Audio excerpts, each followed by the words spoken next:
What is up, everybody? How are you doing today? Happy Tuesday, November 17th, and welcome to the Fantasy Tap. My name is Michael. I am John. Yes, he is. I am. Sometimes, but not always, but mostly. Sometimes Steven. Sometimes. Depends on who you ask. Welcome in, ladies and gentlemen. Thank you so much for tuning in. We are here. If you've never tuned in before, we are here to talk fantasy football and beer. Emphasis on the fantasy football. A little speck of beer on top. And some good beer. So what we do, if you've never tuned in before, we, like I said, talk fantasy football. Today we've got waivers, weekend woes, people who have helped us won, and unfortunately helped us lose this past week. And then we've got our waiver targets and things like that. But each episode, we bring in a new beer, a new craft brew from around the great United States of America. And actually, we had one from Ireland. Yeah, we did. We actually got a like from some French brewery, some French craft brewer. On one of the posts we'd put up. Sweet. Pretty cool. I almost wanted to ask them to send it to us, but apparently you're not able to do that. Unfortunately. We'll find a way, though. But thank you again for tuning in. I'm very excited. Are you? Is this a exciting day for you? It is. Actually, before I jump into why, or into the next segment, let's touch on the beer of the day real quick, because I was just telling them it's a beer podcast, too. Yeah. We're drinking on the Pleasure Chest IPA by Playalinda Brewing Company out of Titusville, Florida. And I haven't taken a sip yet, so hold on one moment. Ooh, that's light. Ooh, I do. Ooh, that is very it's got light. Some sweetness on the back end. Yeah, it does. Very good. But anyways, ladies and gentlemen, Mr. Chad Horton on Twitter, that was his handle, he asked us a question today. So we thought we'd present it to the entire podcast to kind of get our bearings on and where we stand on Justin Herbert. Yeah. He asked, I have Josh Allen, and I also have Justin Herbert at quarterback. Which one should I try to flip to help me make a postseason run? And who can you use as trade bait? Because actually, more than likely by now, it's a trade deadline's over for most people. There are leagues still that will let you there's leagues out there they don't turn the deadlines off. Yeah. So if you're in one of those leagues, or maybe you flipped a quarterback and kept Justin Herbert, because we're actually in that same situation. In my opinion, I'm gonna sell Josh Allen. I'm gonna sell him high. Justin Herbert has a great rest of the season. I think Justin Herbert is going to help a lot of people win fantasy championships this year. Yeah, I think that if you were someone who really slacked drafting a quarterback and you're someone that was trying to pick up someone later in the draft and they haven't really turned out for you, and you were lucky enough to grab Justin Herbert week 2 when Tyrod got that needle in the chest, you're probably doing a lot better than you thought you're going to be. Currently, I know we put a post up about it today. I mean, since week 2, Justin Herbert's currently quarterback 4 in the league, week in, week out. You can't really ask for much better off a waiver. Currently, the only people doing better than him are Josh Allen, Kyler Murray, and Patrick Mahomes. Ooh, wow. So you can't ask for much more. If you have both Josh Allen and Herbert, I do think that if you're someone who has the availability, trade him away. Trade Josh Allen away. Get that last key component for your team. He is a stud. You should be able to get a stud back. And like Mike was saying, Justin Herbert has a really juicy schedule towards the end of the season. Well, Josh Allen is actually up against a really tough one, and you might start seeing a slight decline. But even not, you're going to be fine with Justin Herbert and whatever weapon you're able to grab with Josh Allen. Yeah. Make sure you're not selling them too cheap. Yeah, and that's the point, is to get some depth or somebody who's going to carry you to the championship. If you can solidify that quarterback position and get a solid 20 to 23 points week in and week out, which, depending on your scoring format, Herbert can do that. Then I would trade away my better quarterback hold on to Herbert and see what I can get for Josh Allen. In our league, actually, it's Kyler Murray is our guy. And to be honest, we tried to trade away Kyler. Yeah. Even though he's balling, we tried to trade him away.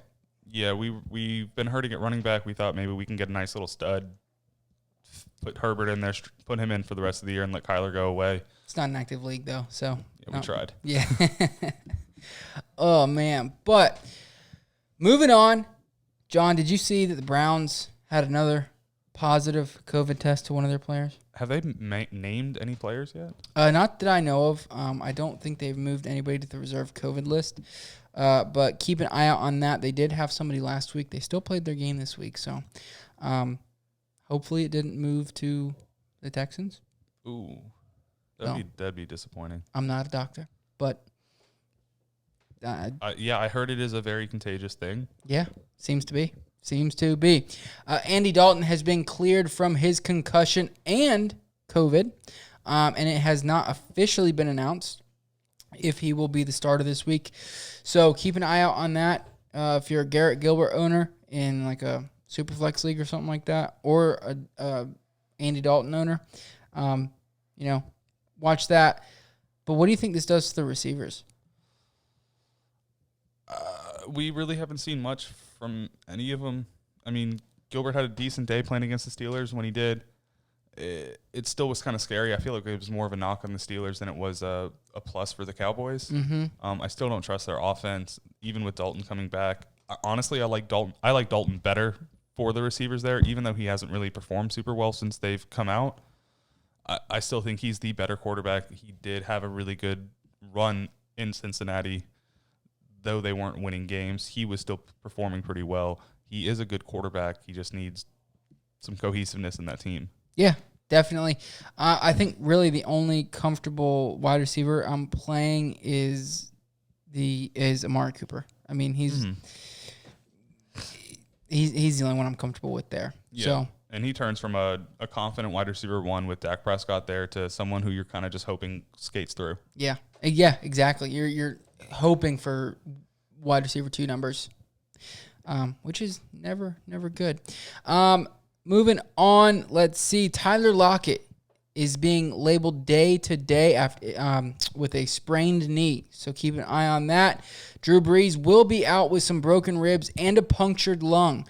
Taysom Hill and Jameis Winston will be fighting for a start this week during practice. So we're actually going to be talking a lot about those guys later on, Taysom Hill especially. So keep an eye or tune in for that. It's going to be in our waiver section. Drew Lock is dealing with a strained muscle in his ribs and chest. He is questionable for this week. So. Sad to see. Yeah. Really, really terrible thing for him. Yes, it is. Wouldn't be good for the Broncos if they had to play Ripien, especially with the Ballhawks they're playing.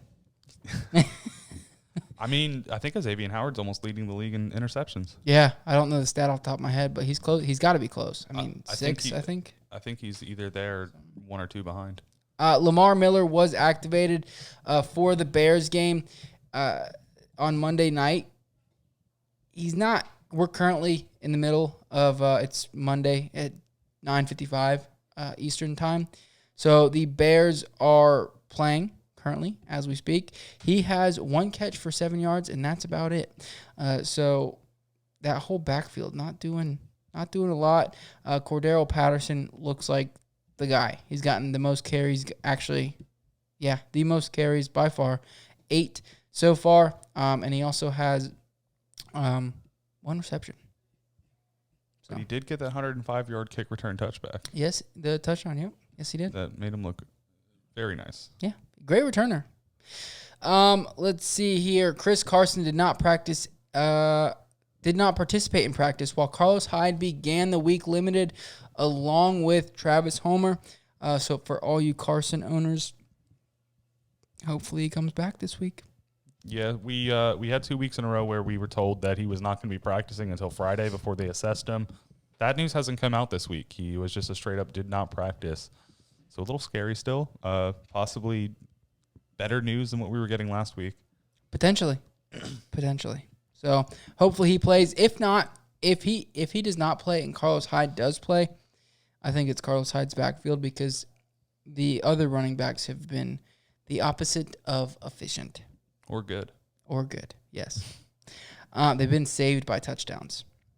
Teddy Bridgewater is day-to-day with an MCL sprain. Thankfully, it's nothing major, and it was not to that knee that had that major injury. Christian McCaffrey, still not ruled out for Week 11, but it's looking like he's still not ruled out, but it's looking like he's going to be out. So I would plan on a contingency for that or have a contingency plan in place. Matt Stafford's thumb injury looks better than anticipated, which is good news for him.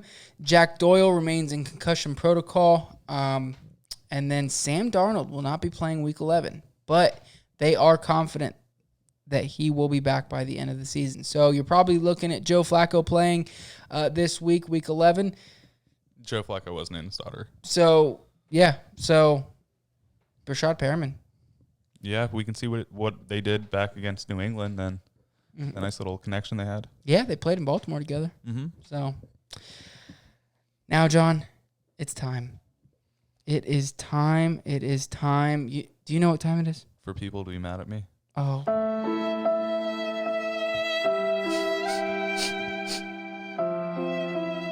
The weekend woes. We need a heroes button because that kind of should bring it up. But right now we're going through the weekend woes. And, man, it was rough. There were some rough ones. It was a weird week in fantasy football. The highest scoring tight end so far is 12 points in a half PPR league. Rob Gronkowski on 5 catches and a touchdown. Yeah, I think 8.2. If you scored more than 8.2 points, you were a tight end 1. I still didn't hit. That's horrible. That is horrible. But let's jump into our first weekend woe, looking absolutely horrific. Absolutely horrific. Carson Wentz going up against a beautiful, perfect matchup. Like, I mean, the Giants have been quite bad. Someone needed to remind them Sunday that they were supposed to be bad because they actually looked pretty decent. Yeah, they did. Carson Wentz, 208 passing yards, 21 for 37, no touchdowns, no interceptions, but he did have 2 fumbles. He didn't lose either of them, but still, I mean, just horrific. His play, his decision-making was horrible, and it hurt the entire team. Yeah, that ball just staggered. They did not get the ball downfield at all, and then that Corey Clement and Boston Scott touchdown really kind of hindered him because no passing touchdowns. Yes, no passing touchdowns, indeed. Drew Brees wasn't a good game. Did get hurt.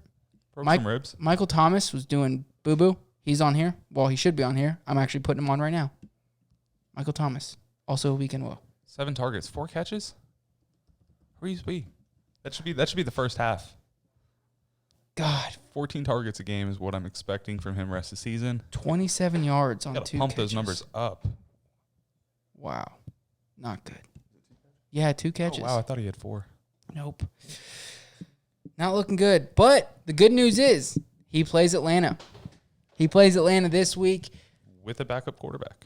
Hey, if it's Jameis Winston, we saw what he did for Mike Evans and Chris Godwin. He may throw picks, but he'll air the ball out. He'll get the ball to his hands. And he's used to playing Atlanta. Yes, he is. Jared Goff, another weekend woe, killed a lot of people. Another one. He was supposed to be the stream of the week. He's supposed to put up, touchdown after touchdown after touchdown, and guess what? He didn't put up 1 touchdown. Got the yards, 302 yards. No picks, 1 fumble, no touchdowns. Another situation where you just saw the running backs eat away at them, not allow him to pass one in there. Yeah. Really disappointed everyone who played him. Yes. I think the biggest disappointment, though, unless you were a Kareem Hunt or Nick Chubb owner, the Cleveland weather. Weekend woe. Weekend woe to everyone that was there and decided to stand through it before that game started. Yep. Duke Johnson sucked. Deshaun Watson, okay. Baker Mayfield, boo-boo. Any receiver in this game, bad. Just bad. Horrible. Horrible, horrible. Cleveland weather. Second time it's stricken. Ugh. Another one. Another weekend. one? Another one. Gio Bernard was supposed to, even with the tough matchup, he was supposed to get to work in the passing game. And he did. He did, but he just didn't do much with it. 36-10. Not good. Not good. Did not get in the end zone. Samaje Perine outscored him. Had more yards. Outscored him. Not good. Gio ended up going 8 carries for 30 yards and then 4 receptions on 7 targets for 17 yards. Not a good day. Hurt a lot of people. Also, another set of running backs that really hurt. The Bills. The Bills' entire backfield. Zach Moss, Devin Singletary. Just horrific. Total lack of carries, kind of the opposite of what we were seeing from the quarterbacks we've been talking about already. They just weren't running the ball. It was going against the Cardinals. They were moving the ball downfield. The other team was moving the ball downfield. They had to air it out, and obviously Zach Moss isn't going to be your deep threat receiving running back or someone you're going to expect to take the ball out for big yards, so they weren't really having to rely on him. Devin Singletary is the only one who you could have seen some usability this week with how the game script is going, and even he was just terrible. 1 catch on 5 targets. -5 yards. It's -1 yard per catch. Nice. Or per target. No, per target, yes. He only had 1 catch. Melvin Gordon did not do much either. Hurt some people. And then, of course, Christian McCaffrey's replacement, Mike Davis. I was fading him all week, but he didn't do it. He didn't get it done. We've already mentioned him. Duke Johnson in that Cleveland weather bit. Just not. Just a game he should have broken out. That's why Carlos Hyde came and took the backfield last year from him. Yeah, you think so? That 242 carries was all because Duke Johnson's that bad? Yeah. I mean, he looked great last week. In the limited amount of time that he had to hold that backfield together, he looked great. He gave us hope. He did. Snatched it. And I'm really not sure what you're going to get from him next week. Going against New England. It's going to be rough. Scary. I think he's going to be a good flex option. I mean, as long as he is the primary back, you always want to start or play a primary back, no matter who it is. And he is that. He is that. Jordan Howard on the way to the Texans. Yeah, right. You know who's not a primary back in their team? Who? Jonathan Taylor. Yeah. Yeah. We've seen that 3 weeks in a row now. Ripping the hearts out of fantasy owners. He jumped up draft time. I mean, it was like, I think he was going in like the 6th round or so. And then right before, like right into that quote unquote week 3 preseason, like a week 2 weeks before, week 1, he jumped up into like the 3rd round. Oh yeah, he was someone people were taking as one of the first rookies off the board outside of Clyde Edwards. Sorry. I still think he's going to bounce back, though. I really do. I truly do. With his schedule, No. I do think I'm not expecting running back 1 numbers whatsoever, but I do expect him to bounce back to be usable. He's not been usable. I think he'll have a couple good weeks. I think that the Colts are going to start shifting towards that pass-catching running back, and that's what Phillip Rivers has had for the past, 13 years? However long he's been in the league. And so, I mean, it seems that the Colts have been happy to go with this pass-catching approach, and it does well for them. They don't have the receivers that want to be balling out besides one of them who just decided to step up today or yesterday. But I like Jonathan Taylor a lot. I don't like the team he's on with the offense that they are showing they're going to be running. Which is crazy because, like, the offensive line, it's like the best. How are you not going to use the best power back out of the draft? Right, exactly. With the best offensive, it's nuts to me. It's crazy. But I do think he'll bounce back. Don't give up on him yet. Don't give up on him. He's not droppable Definitely yet, not but droppable. definitely fade him in lineups. Matchup dependent. Yeah, he's definitely matchup dependent now. So, and you know what, John? On Twitter, I saw a lot of people giving our next player a lot of crap, even though he's been putting up numbers. He didn't this week. He did not this week, and it was disappointing. But he was playing a good defense, a great defense, and we talked about it. We weren't high on this guy. We weren't high on this guy because of this. A.J. Brown, he did have a catch that would have been a touchdown had he not dropped it. Tannehill put it right in the bucket. But A.J. Brown, I mean, I guess people are more upset because they were expecting it. It's something, he's done it so much now consecutively that it's like, all right, I can put him in my lineup. And get wide receiver one numbers from him. And unfortunately, you didn't. Probably like wide receiver 5. I think you put up like 2.8 points or something like that. No, it was 3 point. It was 3.1 and a full point, so 2.8 and a half point. Yeah. So not great, not great at all. But he's a guy you're playing. I'm not too worried about it. And then another receiver, DK Metcalf. Jalen Ramsey shut him down. He did shut him down. Covered him 30 plays. Made me eat my words. Not good. But another guy who you're not really worried about, to be honest, going forward. No, if anything, it kind of scares me. It helps me pay attention to these matchups against the Rams a little bit better. I've kind of faded the idea that Jalen Ramsey was an elite corner. I thought he was I'll be honest, overrated. And he made me eat my words because I thought DK Metcalf was matchup proof. I mean, I don't think it was just DK's fault either. Russell wasn't playing to his standard. It was more of not much more, but more of a Tyler Lockett game, which we've seen this year. When Tyler Lockett starts to really get involved. But is that because he was so shut down that he wasn't a viable option to even throw to? Well, I think it more rests on Russell's shoulders. I mean, he threw a couple picks in this game, which is not, you don't see that much from Russell. He's second in the league for turnovers. Are you sure? Second? Second in the league. Carson Wentz is first. He's tied with Daniel Jones. Oh my God, I did not know that. Are you sure? Without even looking at it, I'm fairly confident. Oh, he had that 3-pick game against Arizona and 2 picks last week. Yeah, he's not been playing well lately. Anyways, I did not know that. Did not see that. I know it's not something you'd expect, but when you actually look at it, yeah. Jeez. It's surprising. Damn, and 2 fumbles last week. Yeah, he's been quite stinky. But I mean, still, you don't really expect Russ to just roll over like that, and he did. No, you would at least see with those part of the reason you've been seeing him lighting up this year is those turnovers force him to push the ball downfield, force him to move it through the air, and that's why he's been able to put up such big numbers.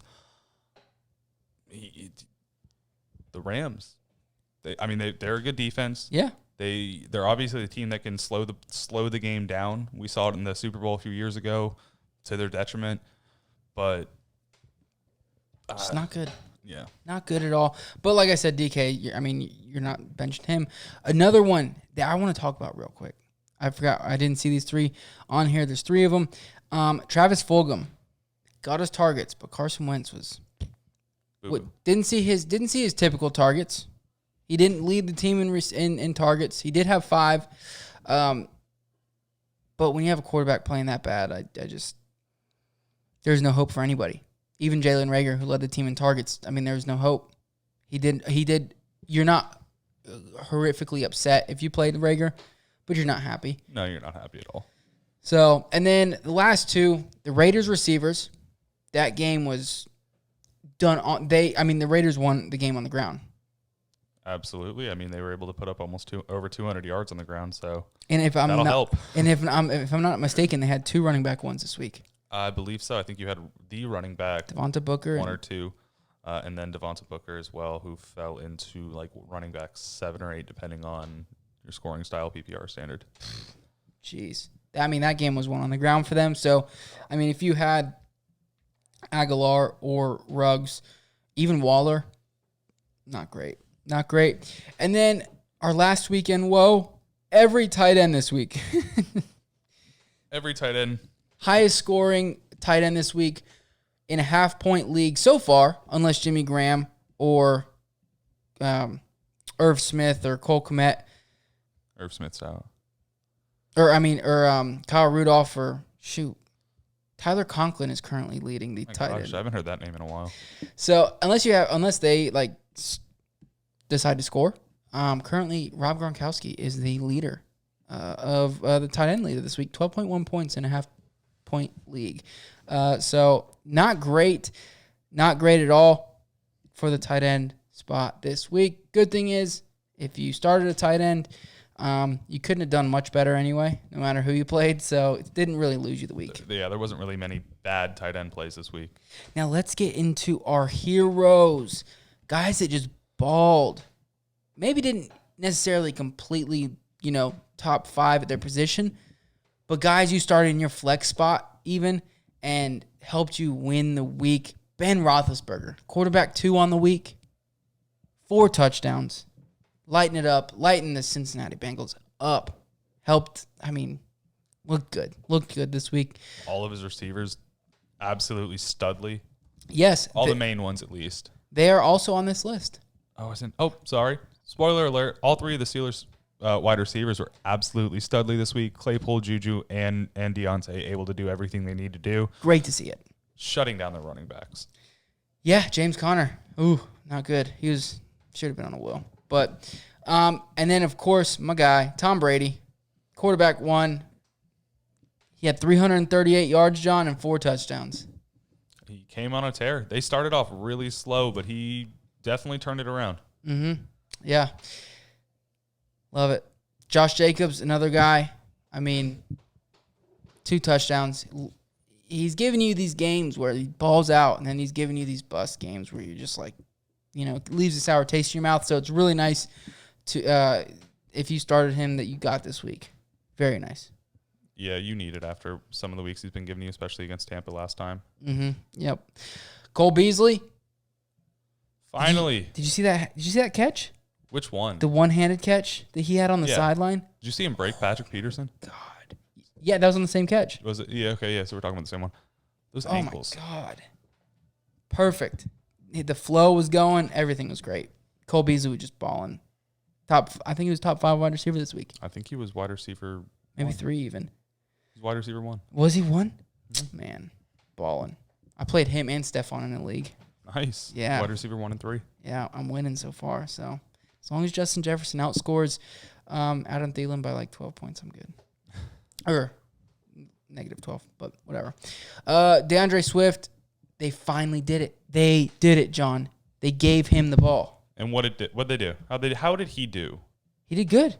Great. He did great. He got in the end zone. We said he just needs the ball.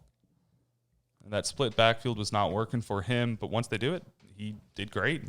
16 carries for 81 yards, was able to be extremely efficient in the pass catching, 5 catches for 68 with a touchdown. Alvin Kamara-like. Yeah. Yeah, he very much was. Also, somebody we talked about after Laviska Shenault being out or ruled out, Keelan Cole.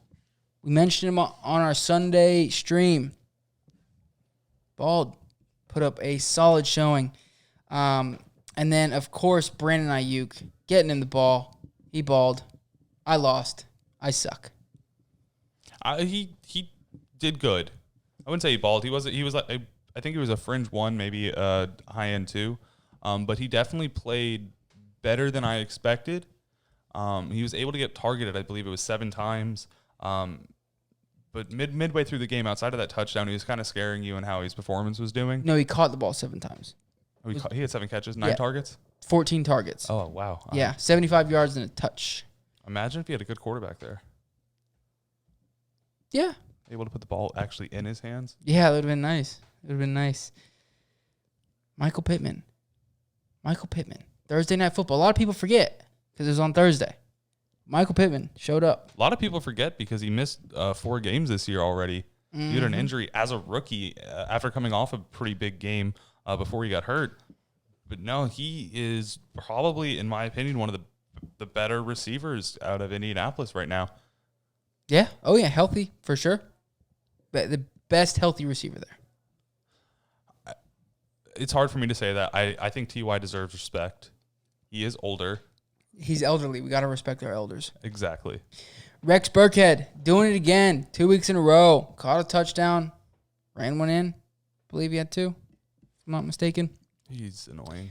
But Jacoby Myers threw a dime. He threw the dime? Jacoby Myers threw it, yeah. Oh, yeah. Jacoby Myers threw the dime. He did have 2 receiving touchdowns. So, did it again. Wayne Gallman, another guy, had 2 touchdowns, 2 rushing touchdowns, both from the 1. Nice to see that for him. Overall, he had a pretty good game anyway, but really helped that he got in the end zone twice. And then my man, Ice-T Higgins, did it. Leading receiver for the Bengals this week. 115 yards on 7 catches, 9 targets, a touchdown. He did have a fumble. And was still good. But he bounced back. He bounced back from it. And those, ladies and gentlemen, are our weekend woes, our weekend heroes. Some guys that won you the league or the week. Some guys that lost you the week. Some guys that made you cry and some guys that make you feel like you're Superman for a few hours. Yes, it does. Yes, it does. When you put Cole Beasley in that flex spot, you did not expect to be wide receiver 1 this week, but it happened. When you took the risk on Keelan Cole and you saw him run that touchdown in, you felt like Superman for a few hours. Tears of joy. Tears of joy. Now, waiver wire targets.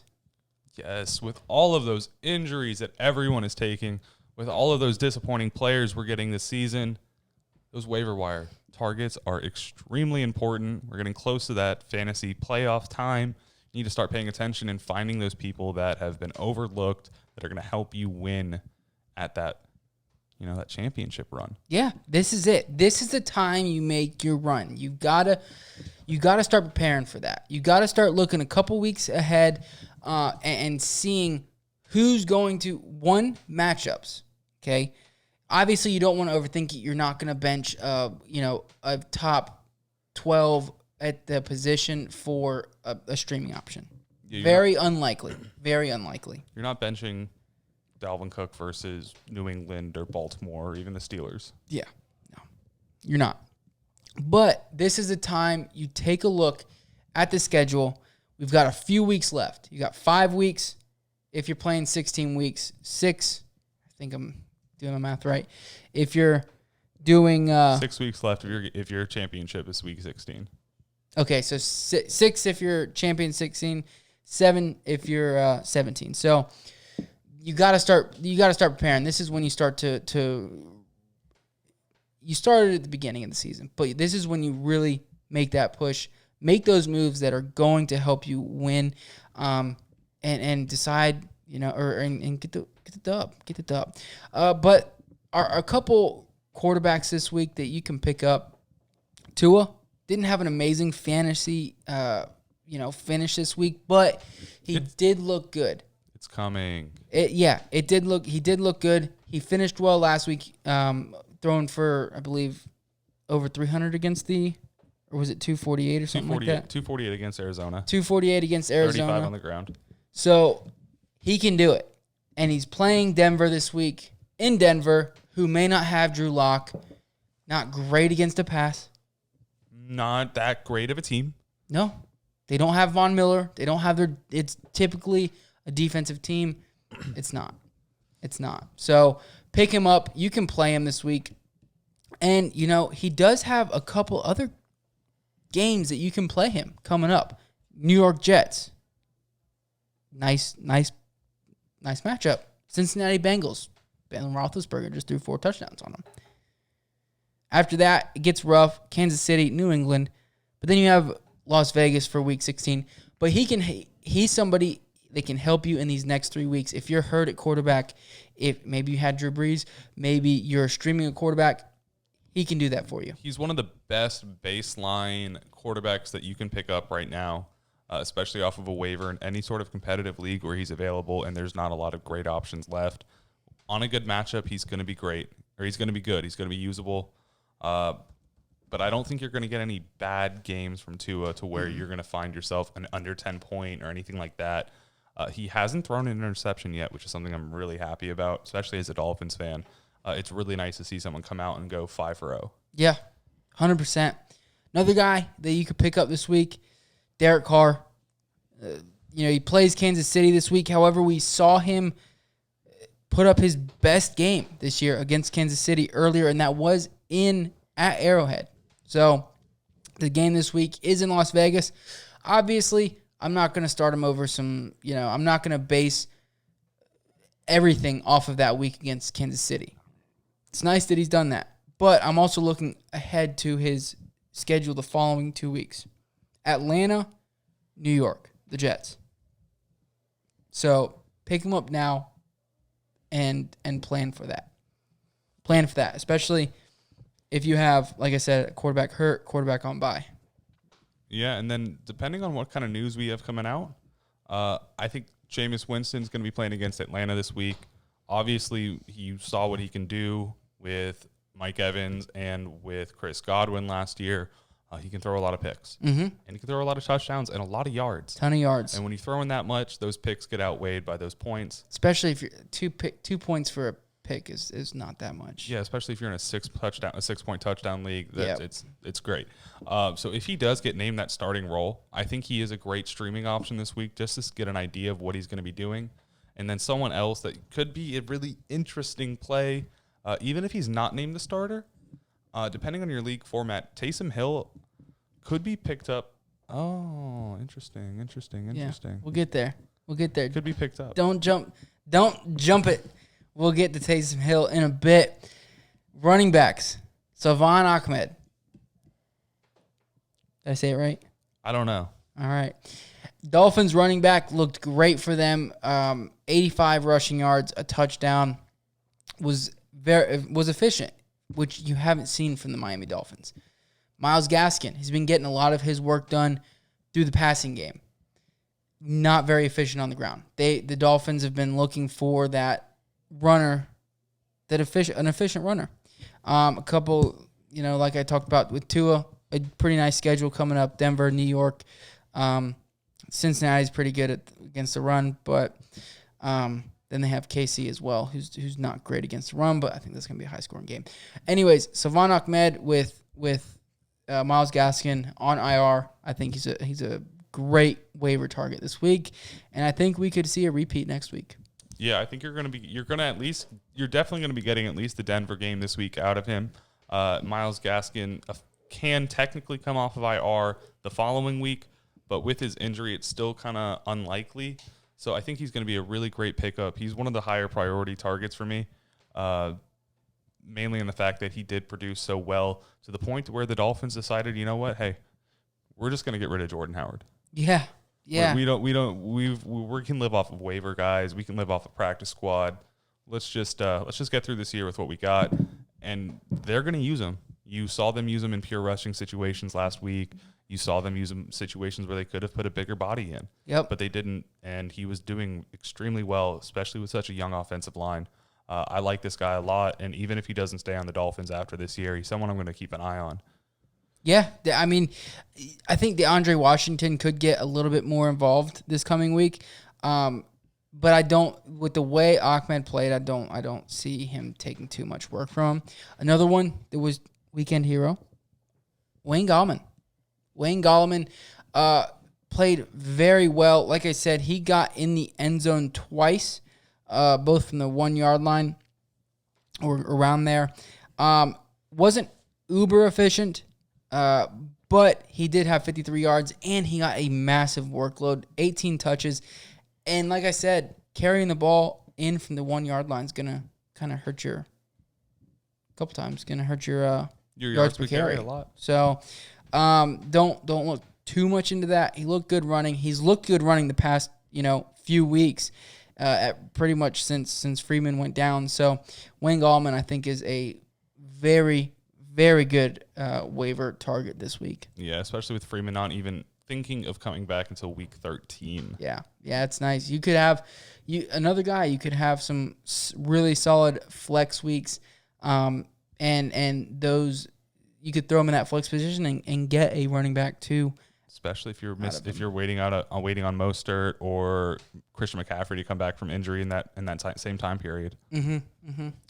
Another one that I really like, Nyheim Hines. We talked about it a little bit when we talked about Jonathan Taylor. Phillip Rivers dumps the ball off, and that's Nyheim Hines' forte. They've also been giving it to him on the ground, which is nice. So Nyheim Hines, another solid play. He broke out at the beginning of the year. Didn't really do much, but now so a lot of people dropped him. I think he got banged up as well. And then and he's doing backflips in the end zone. Yeah. Yep. 2 weeks in a row. 2 weeks in a row. Kalen Blanche? You're not into it? I don't like him. Is it because he didn't perform well when he was with the Dolphins, and as soon as he leaves and jumps teams, he's running the ball better than he did for us? Very much so. Very much so. That's not it, though. I do think that, I trust these other guys. I'd pick them up. We actually talked about picking them up in the league. Very running back desperate. I would pick them up, kind of see what happens. But I'm not going to trust him. I don't believe it's going to continue. I think he'll be okay, maybe. Yeah. I mean, he's got the Jets coming up and the Bills after that. Both of them are great. Week 12, Austin Eckler's in that same bubble of coming back in that time period. So he's honestly only usable until that situation. And at that point, going against the Jets next week, I think you can get flexible numbers out of him comfortably. Yeah, I mean, he got 24 total touches last week.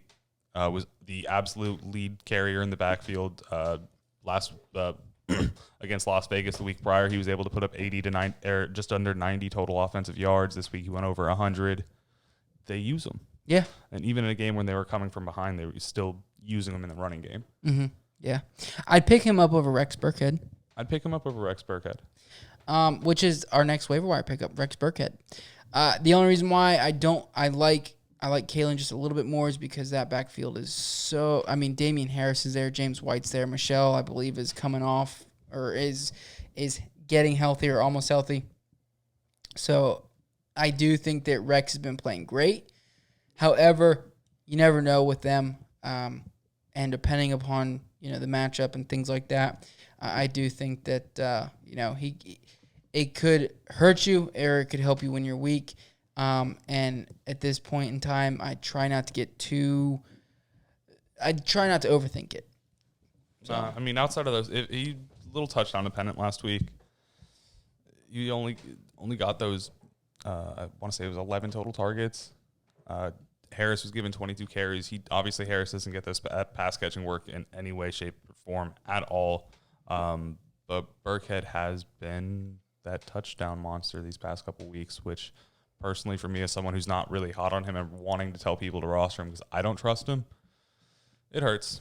Because then when I tell people not to, I'm wrong. But it's just that backfield like you're talking about. It's just such a question, and it's been that way for years. Yeah. Now, Cole Beasley. I think you can pick him up, and I think you can pick him up on the cheap because they are going on a bye week, and then they don't have a great matchup the following week going against the Chargers. They've been pretty good against wide receiver. We saw it this week. But you can pick him up for the cheap, kind of more of a hold and stash play to see if you get a good matchup and maybe an injury occurs. But he was lacking targets the past couple weeks. This past week he got 13. That was just a shootout of a game. But I do think he's somebody you can pick up, hold, and kind of see what happens. I'm a little worried about the cheap just because he was wide receiver 1 last week. There's going to be those people ready to grab him because he has had those usable weeks in the past. And I think he's someone, other than maybe 2 other people on this list, that I'd put a decent bid on if I'm really needy at wide receiver and I need that second flex or maybe a wide receiver 3 that can play me a couple weeks. I think he's someone that has a really good floor if he gets the targets and it's a good matchup.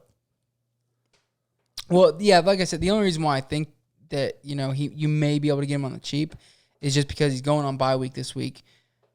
There's some people who don't want to spend up for somebody who's not going to help him right away. No, but there's definitely the people that are going to be, the obviously wide receiver 1. I need to spend big. There's people that chase the heat. Yeah, potentially, but I still think I wouldn't spend more than 5% on him, maybe 8%, but. And I think that's going to win you, to be honest. I mean, unless you have somebody who's super wide receiver needy. And if you don't get Cole, you can pick up Jalen Reagor. It's rough because Carson Wentz, but he did get the targets, which was nice to see. And I do think that he is going to have a pretty solid back half of the year or back end of the year. Yeah, I mean, realistically, I like him. I think he's going to be the primary receiver moving forward. I just don't think he's going to be obviously, I think he's going to have upside of a wide receiver one game if it's going to be a game he just gets targeted, but nothing you're going to be able to predict. Another guy that's looking to be that wide receiver two or a flex option for you, but I think he's another guy that has a consistent mediocre floor that you can be comfortable with based on just the targets. Mm-hmm. And if his quarterback can throw over 55%, then he's going to have a much better day. Yeah. Yep. Another one is Michael Pittman. Solid targets, led the team. Great week for him. And I do think that he's going to continue it with T.Y. Hilton not being the T.Y. of old. It was a great game for them. But I do think that, he is going to take a step forward or continue to take steps forward. And he's got a, pretty nice schedule for the rest of the year. So pick him up. He's not going to be cheap either. He's not going to be cheap. No, I'm trying to think. Would I take him over the other guys? And I think I would. I'd take him over. Yeah, I'd take him over Beasley. And I'd probably take him over Rager. Yeah, I think he might be the pickup this week. I think maybe. Maybe, yeah, could be. It's difficult. Josh Reynolds, another guy, has seen a huge uptick in targets last 3 weeks of games. 8 targets 3 weeks ago, 9 2 weeks ago, and then 10 this week. So I do think pick him up, see if the trend continues, or see if he at least keeps a solid target share. He helped us get a dub this week. He did, and then something you want to keep in mind is like we were talking about earlier. If you're in the playoff run and you're looking at a weak flex position every week, hold on to him because he does play Seattle. I believe it's either week 15 or 16 again, where you just saw him blow up or do well. A solid week. Allen Lazard looking like he's going to come back, so may jump it back into that wide receiver 2 spot on Green Bay. Left the team looking pretty good. Should be back at practice. Reports are saying Wednesday right now. I think he jumps right back into a role of regular wide receiver 2 for you. I think he's going to be able to. I think he's going to be getting the targets once he's back. I'm not going to jump into it the first week. I want to see I want to feel it out, especially with the MVS played. But 78-yard touchdown was obviously helpful. But I don't want to jump right into it. But he is definitely somebody I want on my team. So let's say Devontae Adams doesn't play this week, and Allen Lazard does come in. You still not going to play Allen Lazard? Well, if Devontae Adams doesn't play, then yeah. Okay. Then yeah, I would. Jacoby Myers. Getting them targets and throwing the touchdowns. Threw the touchdown to Rex Burkhead. Seeming to be Cam Newton's favorite receiver. I would believe so. He's the only one that gets the consistent targets for sure. Yeah, especially, with Edelman out. I believe N'Keal Harry did play, but it wasn't, didn't do anything. He was on the field 61% of the time, didn't even see a target. So I would, and going up against that Baltimore defense, it's really encouraging to see Jacoby do what he did. 7 targets, 5 receptions, and just overall a good game for him. Also had like I said, that passing touchdown. And he definitely competes with Michael Pittman for me, but I think I'd still go Pittman. See, I think I'd take Myers as my main pickup just because we obviously can tell Myers is definitely, without unquestionably, that he is the main target there. As where when we go back to Indianapolis, it's not that the other receivers on that team are exponentially worse than Michael Pittman is. Zach Pascal's fairly decent, depending on. When he's the only guy there, he's usable. T.Y. Hilton's old and slow, but he's still talented, regardless. And with that plethora of tight ends open, as well as he did this week, I don't think you can expect this. even on a good matchup, I don't think 20 points is an expectation you can get from him, or just under 20 points in a full point league. But I do think that Jacoby Myers is someone you're going to be definitely almost every week is going to be getting at least 6 targets and able to take it somewhere. Yeah, I do think he'll at least get 6 targets. But I do think that Michael Pittman will continue to see, a solid target share there too. And with the connection he showed with Rivers, it's good to see because you haven't really seen that with other receivers this year, except for Paris for that. I would take both of them over Marquise Brown. Oh, God, yeah. Yeah, I would. MVS, another solid pickup. Like I said, he had a great game or a good game. He had that long touchdown. I'm not going to jump into playing him, especially if Alan Lazard comes back, but somebody to pick up and just see what happens. Same with Marvin Hall. Worrisome with Matt Stafford's thumb injury. So if Matt Stafford, doesn't play, then I'm not playing Marvin Hall. I'm spending like 1 to 3% fab on him. Yeah, he's a deep grab in a deeper league. Could be streamable as long as Kenny Galladay's still out.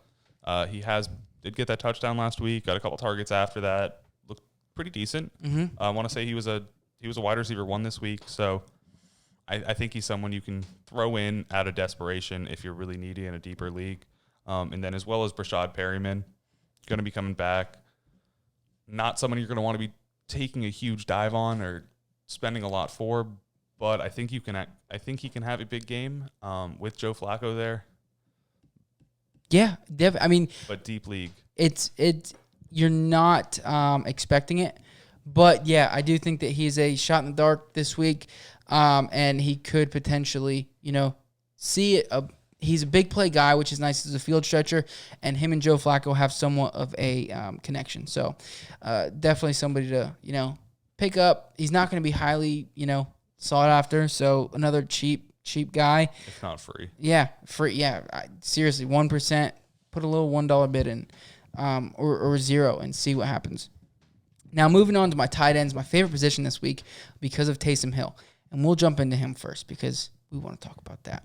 Now, if Taysom Hill is named the starter and you're on Sleeper or Yahoo, I believe, or maybe even NFL, I'm not 100% sure there, fantasy platforms, he is marked as a tight end. Not on Sleeper. I just looked at Sleeper.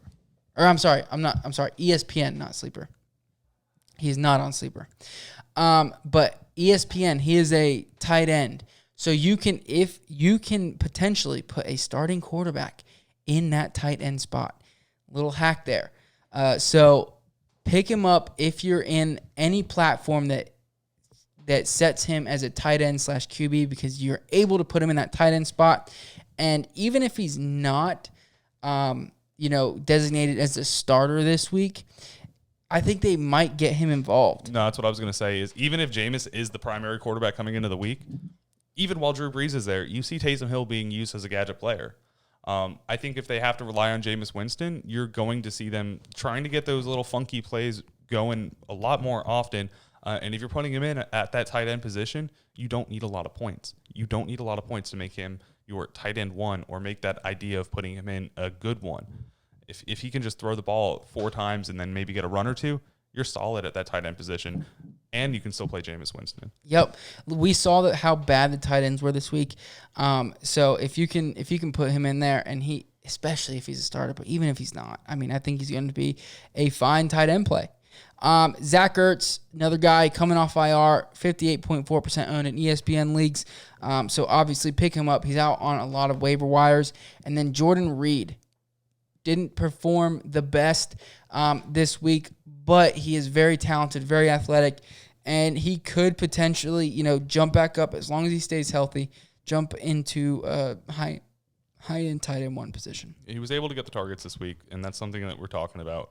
He was 6 targets, 5 catches for 62 yards. And I think solid baseline. Mm-hmm, and that's what literally that is all you want. I want to say he was like tight end 3 to 5 somewhere. Yeah, he was 6. So yeah, he was. Not great, but not bad. 10.2 points. that is the upper echelon of tight ends this week. So, ladies and gentlemen, those are our waiver wire targets. Now let's get into our beer of the day.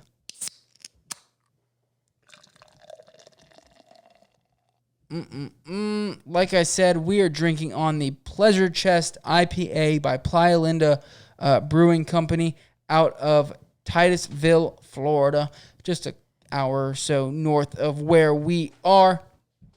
Good beer. The can art's pretty dope.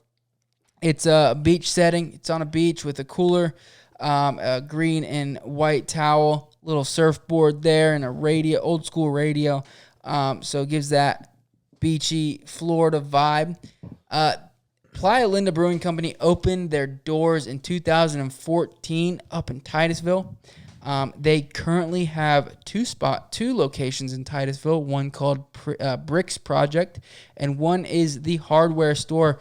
So, cool fact, the hardware store was actually is one of the oldest city's buildings, dating back to 1915. So, wow, pretty cool. And Go it was Titusville. It used to be a hardware store, which is why they call it that. Let's see here. But yeah, I mean, overall, if you're in the Titusville area, go check them out. Titusville's a cool spot. It's one of 10 breweries in Brevard County. So they have a ton of beers as well. Check out their website, PlayalindaBrewingCompany.com. Spelled Playalinda, BrewingCompany.com. Check them out. How'd you like it, John? I thought it was pretty good especially for an IPA. Yeah. It was a nice little bitter up front with a little bit of sweet in the back. But this is a 6.6 IBU or ABV IPA. Fairly nice. No registered IBU, but it does come in somewhere around the 65 to 70 in there. Pouring it out, you get a hazy, light yellow, no amber, no nothing like that. It's pretty clear and bright. When you get a nice smell of it, very fruity in the smell, but that bitterness from the hops does come through rather strong. Kind of earthy. A little bit of pine in there. Mm-hmm. Really nice. I honestly like it, but very tropical in the fruit scent, kind of giving that beachy vibe. And then when you take the sip, bitterness comes on strong, very, very strong without being too much and overwhelming. And then on that back end of your tongue, you get a nice little sweetness, maybe a little bit of sourness. I got some pineapple, some like, this is going to be real stretch, some like papaya, something with like a nice little tanginess on the back end with a sweet in the front. Mm-hmm. Love to know what they actually have, but definitely something I am into. Very easy to drink, very nice on the mouth, not too carbonated. Doesn't leave any really residual bitterness after that sweetness kicks over, and then it doesn't linger too long either. So I think this is a really great beer. Yep. And for me, I'm thinking like a 7.5. Nice. I'm gonna go a 7.7.